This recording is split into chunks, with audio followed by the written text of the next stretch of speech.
ಸರಿ ಅಮ್ಮ, ಆಯ್ತು, ಹುಡುಕಣ ಬಿಡು. ನಿಂಗೆ ಹುಡುಗ ಯಾವ ಥರ ಇರಬೇಕು ಅಂತ? ನಮ್ಮ ಭಾವನ ಥರ ಕ್ಯೂಟ್ ಆಗಿ, ಹ್ಯಾಂಡ್ಸಮ್ ಆಗಿ, ಒಂದು ಸ್ವಲ್ಪ ರಿಚ್ಚು, ಬರೀ 2 ಕಾರು, 1 ಬಂಗ್ಲೋ ಇದ್ರೆ ಸಾಕಪ್ಪ ನಂಗೆ. ನಾನು ಬ್ಯೂಟಿಗೆ ಮ್ಯಾಚ್ ಆಗ್ತಿದ್ರು ಪರವಾಗಿಲ್ಲ, ಒಂದು ಸುಮಾರಾಗಿದ್ರು ಓಕೆ.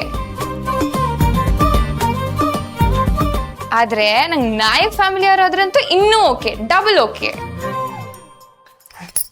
ಇವಳಿಗೆ ಏನಕ್ಕ ಬಂದಿದೆ ನಮ್ಮನೆ ಬಾತ್ರೂಮ್ ತೊಳಿಯೋದಕ್ಕೆ? ಸುಮ್ಮನೆ ಮರೈತಿ. ನಾಯಕ್ ಫ್ಯಾಮಿಲಿ ಬೆಸ್ಟ್ ಹುಡುಗ ಅಂದ್ರೆ ನಮ್ಮ ಅಣ್ಣನೇ ಓಕೆನಾ ನಿಮ್ಗೆ? ಹಾ, ನಂಗೋಕೆ. ಆದ್ರೆ ಈಶ್ವರಿ ಅವ್ರಿಗೆ ಓಕೆನಾ ಕೇಳಿ. ಏನ್ ಮೇಡಮ್, ನಿಮ್ಗೆ ಓಕೆನಾ? ಅಂಜನಾ, ಏನಮ್ಮ ಮಾತಾಡ್ತಾ ಇದ್ಯಾ? ಅಯ್ಯೋ ಪರವಾಗಿಲ್ಲ ಬಿಡಿ, ಅದೇನು ಚಿಕ್ಕ ಹುಡುಗಿಏನೋ ತಮಾಷೆಗೆ ಮಾತಾಡ್ತಿದೆ, ಅವನೇನೋ ತಲೆ ಕೆಟ್ಟವನೇನೋ ಮಾತಾಡ್ತಿದ್ದಾನೆ. ನೀವ್ಯಾಕೆ ಬೇಜಾರು ಮಾಡ್ಕೊತೀರಿ? ಇವನು ತಟ್ಬೇಕು ಇವನಿಗೆ 4. ಏಯ್, ತಿಂತಿದೀಯ ತಾನೆ? ತಿನ್ನು.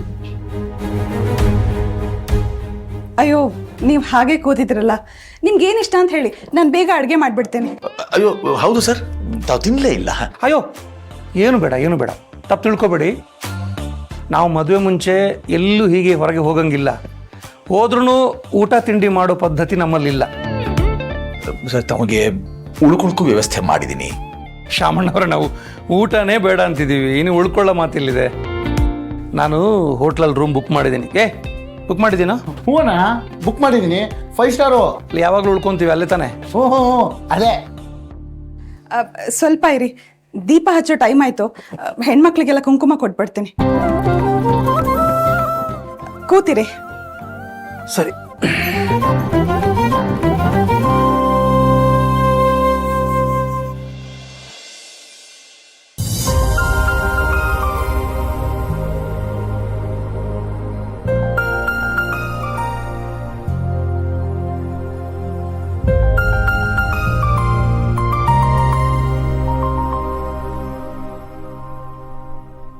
ಇದು ನನ್ನ ಕಡೆಯಿಂದ ನಿಮ್ 3 ಜನರಿಗೂ ಒಂದು ಗಿಫ್ಟ್. ಸಲ್ವಾರ್ ತಂದಿದ್ದೀನಿ, ನಿಮ್ಗೆ ಇಷ್ಟ ಆಗುತ್ತೋ ಇಲ್ವೋ ಗೊತ್ತಿಲ್ಲ. ಸಲ್ವಾರ?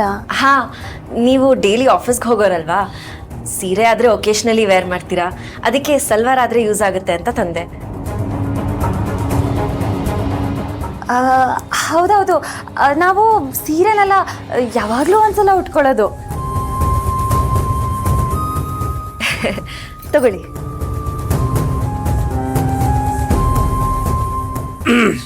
ಈಶ್ವರಿ, ಹೊರಡೋಣ? ಸೊ 1 ನಿಮಿಷ ಹೇಳಿ ಶಾಮಣ್ಣ, ಹೇಳಿ. ಮಗಳ ಮದುವೆನ ತುಂಬಾ ಅದ್ದೂರಿಯಾಗಿ ಮಾಡಬೇಕು ಅಂತ ನಾವು ಅಂದ್ಕೊಂಡಿದ್ವಿ. ಅವಳ ಮದುವೆ ಬಗ್ಗೆ ನಾವು ಅಷ್ಟಾಗಿ ಕಾಳಜಿ ವಹಿಸ್ಲಿಲ್ಲ. ಬರೀ ಓದಿನ ಬಗ್ಗೆ ಹೆಚ್ಚು ತಲೆ ಕೆಡಿಸ್ಕೊಂಡ್ಬಿಟ್ವಿ. ಈಗ ಇಷ್ಟು ಬೇಗ ಮದುವೆ ನಿಶ್ಚಯ ಆಗುತ್ತೆ ಅಂತ ನಮಗೂ ಗೊತ್ತಿರಲಿಲ್ಲ. ತಾವೇನೋ ಬರೀ ನಿಶ್ಚಿತಾರ್ಥ ಮಾಡ್ಕೊಡಿ ಸಾಕು, ಏನೂ ಬೇಡ, ಅಪೇಕ್ಷೆ ಇಲ್ಲ ಅಂತ ಹೇಳಿದ್ದೀರಿ. ಆದರೆ ನಾವು ನಮ್ಮ ಕಡೆಯಿಂದ ಏನೂ ಮಾಡದಿದ್ರೆ ಸರಿ ಆಗೋಲ್ಲ. ಅದಕ್ಕೆ ಆ ವಿಚಾರವಾಗಿ ತಮ್ಮ ಹತ್ರ ಸ್ವಲ್ಪ ಮಾತಾಡಬೇಕಾಗಿತ್ತು. ಆಯ್ತು, ಅದೇನು ಹೇಳಿ, ನೇರವಾಗಿ ಹೇಳಿ, ಪರವಾಗಿಲ್ಲ. ತಮ್ಮಂತಸ್ತಿಗೆ ತಕ್ಕ ಹಾಗೆ ಮದುವೆ ಮಾಡ್ಕೊಳಕ್ ಆಗ್ತಾ ಇಲ್ಲ. ನಮ್ಮ ಶಕ್ತಿಯಾನುಸಾರ ಖಂಡಿತ ಮಾಡ್ತೀವಿ. ಅಪ್ಪ ಪ್ಲೀಸ್, ಈಗಲೇ ನೀವು ನನಗೋಸ್ಕರ ತುಂಬಾ ಕಷ್ಟಪಟ್ಟಿದ್ದೀರಾ, ಇನ್ನೇನು ನೀವು ಮಾಡೋದು ಬೇಡ ಅಪ್ಪ.